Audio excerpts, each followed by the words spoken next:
नमस्कार गाइस। कि पर्वत हो या पहाड़, चढ़े जाओ, जब तक जिंदगी है तब तक जिए जाओ। आज हम बात करने वाले हैं चित्रकार की कहानी के बारे में। तो एक बार एक चित्रकार जंगल के रास्ते जा रहा था। तो उसे एक रास्ते में जाते जाते एक रास्ते में पत्थर मिलता है। तो उस पत्थर को देखकर विचार आता है, वो सोचता है कि इससे एक मूर्ति बना सकता हूँ। तो उसके हाथ में एक थैला होता है, उस थैले में से वह छीनी हथौड़ी निकालता है और उस पत्थर की तरफ बढ़ता है। तो उस पत्थर से आवाज़ आती है कि मुझे कुछ मत करो।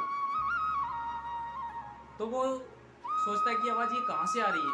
तो वो इधर उधर नज़र घुमाता है, वहाँ पर कोई नहीं था। उस पत्थर को वहीं छोड़कर वो आगे चल पड़ता है। तो आगे जाकर एक विशाल पत्थर मिलता है। उस विशाल पत्थर को देखकर यही सोचता है कि इसकी मूर्ति मैं बहुत सुंदर बना सकता हूँ। तो फिर से अपने थैले से वो छीनी हथौड़ी निकालता है और उस पत्थर की तरफ बढ़ता है। उस पत्थर को छीनी हथौड़ी से उसका मूर्ति का आकार देने लगता है। लेकिन उस पत्थर को भी प्रहार हो रहा था, लेकिन उसने आवाज़ नहीं की। उस प्रहार को वो सहता रहा पत्थर, और उसकी सुंदर मूर्ति बनकर तैयार हो गई। क्योंकि वो बड़ी मूर्ति थी, तो चित्रकार सोचता है कि ये मूर्ति मैं अकेले से तो जाएगी नहीं, कि मैं 2-4 दिन में फिर से आऊँगा तो इस मूर्ति को ले जाऊँगा। तो वो जंगल के रास्ते से जा रहा था। तो आगे चलकर एक गांव आता है, और गांव में एक मंदिर, नया मंदिर बनाया जाता है। तो गांव के लोग चित्रकार का इंतज़ार कर रहे थे। तो गांव के लोग चित्रकार से कहते हैं कि चित्रकार जी आप कहाँ थे, हम आपका इंतज़ार कर रहे थे, हमें मूर्ति बनवानी है। तो चित्रकार बोलता है कि मैं मूर्ति बनाकर ही तो आ रहा हूँ। तो बोलता है कि अपने गांव से 2-4 लोग ले लो, चलो मूर्ति ले आते हैं।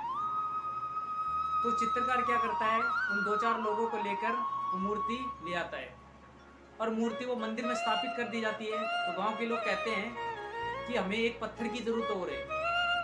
तो चित्रकार कहता है कि चलो पत्थर भी ले आते हैं। तो वो जो पत्थर पहले मिला था चित्रकार को, उस पत्थर को उठा के ले आते हैं। तो उस दोनों मूर्ति को और पत्थर को मंदिर में स्थापित कर देते हैं। तो जिसने प्रहार सहा था उसकी तो आरती, तिलक किया जाता है और जल चढ़ाया जाता है, उसकी पूजा की जाती है। लेकिन जिसने प्रहार नहीं सहा था उसमें नारियल फोड़े जाते हैं।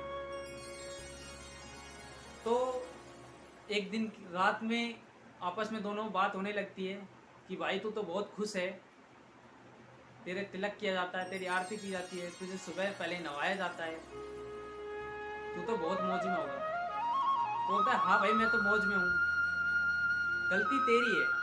अगर तू उस दिन प्रहार सह लेता तो आज तू मेरी जगह बैठा होता।